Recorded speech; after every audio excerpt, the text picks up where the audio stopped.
আসসালামু আলাইকুম প্রিয় শিক্ষার্থী, তোমরা সবাই কেমন আছো? আশা করছি সবাই অনেক বেশি ভালো আছো। তোমাদের নবম শ্রেণীর ইতিহাস ও সামাজিক বিজ্ঞান বিষয়ের উপর কিন্তু সংক্ষিপ্ত সিলেবাসের আলোকে পরীক্ষা হবে এবার, এবং পরীক্ষাটা কিভাবে হবে, কোন প্রশ্ন প্যাটার্নে হবে সবকিছু এই ভিডিওতে আলোচনা করার চেষ্টা করব, এবং কোন কোন অধ্যায়ের উপর পরীক্ষাটা হবে সেটাও আলোচনা করার চেষ্টা করব। আশা করছি তোমরা ভিডিওটি শুরু থেকে শেষ পর্যন্ত থাকবে, এবং তোমাদের কাছে একটি অনুরোধ থাকবে, যারা আমার চ্যানেলে নতুন এসেছো অবশ্যই চ্যানেলটিকে সাবস্ক্রাইব করে রাখবে। কারণ আমি এখন যে অধ্যায়গুলোর কথা বলবো সামনে এই অধ্যায়গুলো নিয়ে কিন্তু বিস্তারিতভাবে আমি ভিডিও আপলোড করব। তাহলে তোমরা যদি চ্যানেলটিকে সাবস্ক্রাইব করে রাখো পরবর্তীতে ভিডিওটি পেয়ে যাবে। এখন তোমাদের এখানে 5টা অধ্যায় দেওয়া আছে। এখন 5টা অধ্যায়ের মধ্যে বেশ কয়েকটা অধ্যায় কিন্তু তোমরা অনেকে পড়েছো, আবার অনেকে পড়ো নাই। তাহলে তোমাদেরকে এখানে এই জিনিসটা মাথায় রাখতে হবে, তোমরা এখন বার্ষিকের জন্য প্রস্তুতিটা এই 5টা অধ্যায়ের মধ্যেই নেবে। প্রথম যে অধ্যায়টা আছে এটা হচ্ছে রাজনৈতিক কাঠামো ও নাগরিক দায়িত্ব, যেটা তোমাদের পাঠ্য বইয়ের 49 থেকে 73 পৃষ্ঠার মধ্যে যে পৃষ্ঠাগুলো আছে, তোমাদের যখন পরীক্ষা হবে এই কয়েকটা পৃষ্ঠার মধ্যে থেকে এই অধ্যায়টার যে প্রশ্নগুলো আছে কয়েকটাই হবে। আবার বাংলা অঞ্চল ও বাংলাদেশ, যেটা রাজনৈতিক ইতিহাসের বৈচিত্র্যময় গতিপথ, এটার 93 থেকে 114 পৃষ্ঠার মধ্যে যে পৃষ্ঠাগুলো আছে সে কয়েকটা পৃষ্ঠার মধ্যে থেকেই প্রশ্নে আসবে বা তোমাদের পরীক্ষায় আসবে। ব্যক্তি জীবনের সামাজিক কাঠামো 115 থেকে 124 পৃষ্ঠার মধ্যে যে কয়েকটা আছে সে কয়েকটা থেকেই পড়লেই হবে। আবার মিলেমিশে নিরাপদে বসবাস, এটা 125 থেকে 156 পৃষ্ঠার মধ্যে আছে। তারপর সম্পদের উৎপাদন, বন্টন ও সমতার নীতি, যেটা 156 থেকে 183 পৃষ্ঠার মধ্যে তোমরা যদি পড়ো তাহলেই হয়ে যাবে। এখন তোমাদের এই কয়েকটা জিনিস তো তোমরা জানলে, আসলে এই কয়েকটা তোমাদের পরীক্ষায় আসবে, কিন্তু তোমাদের পরীক্ষা কাঠামোটা কিভাবে হবে সেই জিনিসটা সম্পর্কে একটা তোমাদের অবশ্যই ধারণা থাকা উচিত। তোমাদের কিন্তু দুই ভাগে কাঠামোটা ঘটবে। কাঠামোটা দুই ভাগে কিভাবে নেবে? তোমাদের একটা হবে শিক্ষণকালীন মূল্যায়ন, যেটা 30%, আরেকটা হচ্ছে সামষ্টিক মূল্যায়ন, যেটা 70%। এখন শিক্ষণকালীন মূল্যায়ন এবং সামষ্টিক মূল্যায়নের মধ্যে আসলে পার্থক্যটা কি, একটু আমি তোমাদেরকে পার্থক্যটা বলে বোঝানোর চেষ্টা করছি। শিক্ষণকালীন হচ্ছে তোমরা এতদিন শিক্ষকের কাছে যেগুলো, ওই যে গ্রুপ ওয়াইজ তোমরা যখন কাজ করেছো মনে আছে না, যে কাজগুলোকে বিভিন্ন ধরনের ব্যানার বানিয়েছো, তারপর বইয়ে লিখেছো, গ্রুপিং করে ছকগুলো পূরণ করেছো, এটা হচ্ছে শিক্ষণকালীন মূল্যায়ন। এইটা হচ্ছে 30% নম্বরের উপর পরীক্ষা হবে। আর যে সামষ্টিক মূল্যায়ন আছে, অর্থাৎ তোমাদের একটা লিখিত পরীক্ষা হবে বার্ষিক পরীক্ষায়, এটাকে বলছে সামষ্টিক মূল্যায়ন, যেটা 70%, টোটাল 100%। কত? এই 100%-এর উপর পরীক্ষাটা হচ্ছে তোমাদের, এই যে 100%-এর উপর পরীক্ষাটা হবে। বুঝা গেছে? এখন তোমাদের এই যে প্রশ্ন ধারা এবং মান বন্টন, প্রশ্নের ধারা এবং মান বন্টন কিভাবে হবে সেই জিনিসটা একটু আমি দেখানোর চেষ্টা করব, তোমরা একটু বুঝিও ভালো করে। এখানে তোমাদের একটা হচ্ছে সামষ্টিক মূল্যায়ন, অর্থাৎ এই যে সামষ্টিক মূল্যায়নটা এটা 70% যেটা হবে, এইটা কিন্তু 100 নম্বরের উপর পরীক্ষা হবে। এখন 100 নম্বরের উপর পরীক্ষাটা কিভাবে হবে, এটা কিন্তু লিখিত পরীক্ষা হবে, পূর্ণ নম্বর 100, আমি যেটা বলেছি। এখন কি কি পরীক্ষায় কি কি থাকবে? প্রথমেই থাকবে হচ্ছে সংক্ষিপ্ত মানে বহু নির্বাচনী প্রশ্ন এবং এক কথায় উত্তর। এখানে দুইটা ভাগ থাকবে, দুইটা ভাগ কি কি?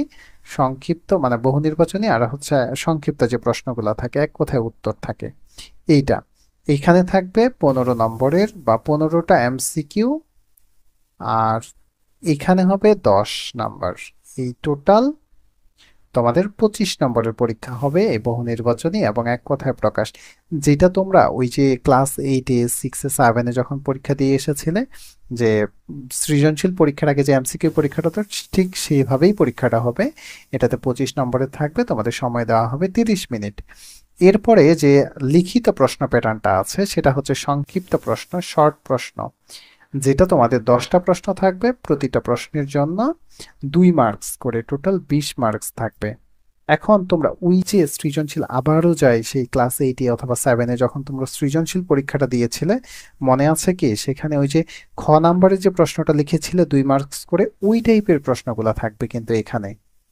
অর্থাৎ এরকম 10টা প্রশ্ন থাকবে, 10 দুগুণে 20 মার্কসের থাকবে। আবার এরপরে হচ্ছে রচনামূলক প্রশ্ন। রচনামূলক প্রশ্ন এখানে বলছে একটা কথা ভালো করে খেয়াল করবে, দৃশ্যপটহীন। দৃশ্যপটহীন মানে হচ্ছে উদ্দীপক ছাড়া যে প্রশ্নগুলো থাকবে। এখন উদ্দীপক ছাড়া তোমরা কিন্তু বেশ কিছু প্রশ্নের অ্যান্সার করতে হবে, অর্থাৎ এখানে তোমাদের 3টা প্রশ্ন থাকবে উদ্দীপক ছাড়া। এখানে উদ্দীপক দিবে না, তোমাদের বড় প্রশ্নগুলো বর্ণনামূলক যে প্রশ্নগুলো আছে এগুলো বইয়ের ভিতর থেকে তোমাদের 3টা প্রশ্ন দেওয়া হবে, এক একটা প্রশ্নের মান থাকবে 5 করে, 3 5 15। আবার রচনামূলক প্রশ্ন থাকবে, এই রচনামূলক প্রশ্ন হচ্ছে একটা দৃশ্যপট নির্ভর। এখন দৃশ্যপট নির্ভর আর দৃশ্যপটহীন। দৃশ্যপটহীন কোনটা বলছি, যেটাতে কোনো উদ্দীপক থাকবে না, কিন্তু দৃশ্যপট নির্ভরটাতে কিন্তু অবশ্যই উদ্দীপক থাকবে। এটাকে তোমার প্রতিটি দৃশ্যপটের বিপরীতে 2টি অংশ থাকবে, 2টি অংশ, একটাতে থাকবে 3 নাম্বার এবং একটাতে থাকবে 5 নাম্বার, টোটাল 8 নাম্বার। মনে আছে কি তোমরা ওই যে সৃজনশীলে যখন তোমাদের উদ্দীপক দেওয়া হতো তখন উদ্দীপকের আলোকে কিন্তু 2টা প্রশ্ন গ এবং ঘ অ্যান্সার করতে হতো। এই যে গ এবং ঘ 2টার যে প্রশ্ন আছে ঠিক সেরকমই তোমাদের প্রশ্নগুলো হবে। এই প্রত্যেকটা এই যে 5 আসতে 40 নম্বরের থাকবে। আর এই যে তোমাদের এখানে 40 15 এবং 20 এই কয়েকটা নম্বরের জন্য থাকবে 2.5 ঘন্টা সময়। সর্বমোট 3 ঘন্টায় তোমাদের পরীক্ষাটা হবে। বুঝা গেছে? এখন তোমাদের এই যে 100 নম্বরের যে পরীক্ষাটা দিচ্ছ, এই যে 100 নম্বরের সামষ্টিক পরীক্ষাটা দিচ্ছ, এই 100 নম্বরের এই পরীক্ষাটাকে তোমাদের 70%-এ কনভার্ট করবে। অর্থাৎ তুমি যদি 100-তে 100 পাও তাহলে এটাকে তোমার 70 দেওয়া হবে। আর ওই যে বাকি 30 নাম্বারটা হচ্ছে শিক্ষণকালীন মূল্যায়ন। এবং শিক্ষণকালীন মূল্যায়নটা কিভাবে হবে একটা তোমাদেরকে এখানে বলে দেওয়া আছে। এই যে আমরা এখন 2 নম্বর আইটেমটাতে যাচ্ছি, শিক্ষণকালীন মূল্যায়ন। এখানে বলেছে অ্যাসাইনমেন্ট, ব্যবহারিক কাজ, পোস্টার বা দেওয়াল, সংক্ষিপ্ত কর্মসূচি, যে কোনো শিক্ষণ অভিজ্ঞতা থেকে শ্রেণী শিক্ষক তার পছন্দ অনুসারে বাছাই করে দিতে পারেন অথবা শিক্ষক সহায়িকা অনুসরণ করে নিজে শিক্ষার্থীদের নির্দেশনা দিতে পারেন। অর্থাৎ তোমাদের এখানে বলা আছে যে অ্যাসাইনমেন্ট, ব্যবহারিক কাজ, পোস্টার বা দেওয়াল পত্রিকা, সংক্ষিপ্ত পাঠ্যসূচির যে কোনো শিক্ষণ অভিজ্ঞতা থেকে শ্রেণী শিক্ষক তার পছন্দ অনুযায়ী কিন্তু যাচাই করতে পারেন। অর্থাৎ এই যে তোমাদেরকে আগে এই যে আমরা কি এই কয়েকটা যে অধ্যায় পড়ি, এই যে কয়েকটা অধ্যায় যেটা এই কয়েকটা পৃষ্ঠার মধ্যে তোমাদের যে কয়েকটা ছক আছে বা যে কয়েকটা বাসার যে কাজগুলা ছিল, সেই বাসার কাজগুলা কিন্তু শিক্ষক চাইলে ওই কয়েকটা পৃষ্ঠা থেকে তোমাদেরকে দিতে পারে, এটাতে 10 নম্বর থাকবে।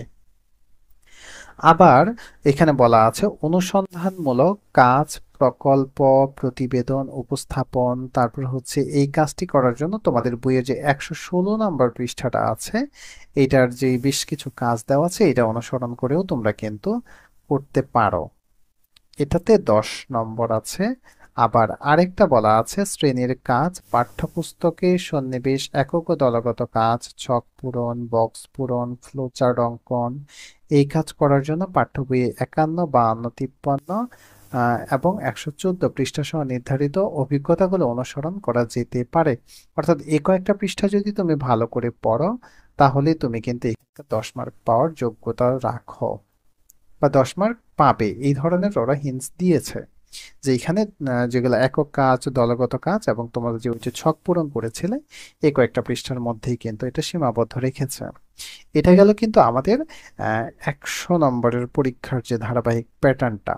এখন তোমাদের প্রশ্নটা কেমন হবে, এখানে একটা নমুনা প্রশ্ন দেওয়া আছে, আমরা চলো একটা নমুনা প্রশ্নটা দেখে আসি। এখানে নমুনা প্রশ্নটা যাওয়ার পূর্বে তারা কিন্তু একটা অবশ্যই হিন্টস দিয়েছে যে এটি একটি নমুনা প্রশ্নপত্র, এই প্রশ্নপত্রের আলোকে এই বিষয়ে আপনি স্বকীয় প্রশ্নপত্র তৈরি করবেন। কোনো ক্রমেই নমুনা প্রশ্নপত্রের হুবহু ব্যবহার করা যাবে না। অর্থাৎ তোমাদের শিক্ষক যখন প্রশ্নটা করবে তখন অবশ্যই উনি হুবহু এই প্রশ্নটা তুলে দিবেন না, এটা জাস্ট একটা নমুনা প্রশ্ন তোমাদেরকে বা শিক্ষকদেরকে বোঝানোর ক্ষেত্রে তারা দিয়েছে। এটা কি বলেছে, ইতিহাস ও সামাজিক বিজ্ঞান নবম শ্রেণী বহু নির্বাচনী প্রশ্ন। বহু নির্বাচনী, ওই যে বলেছিলাম বহু নির্বাচনী প্রশ্ন কতটি? 15টি।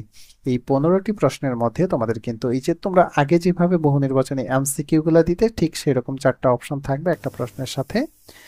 এগুলো তোমাদেরকে ওএমআর শিট দেওয়া হবে, অথবা এখানেই দাগানোর জন্য বলা হবে, তোমরা এগুলো দাগায় নিবা, ঠিক আছে, পরীক্ষার ক্ষেত্রে।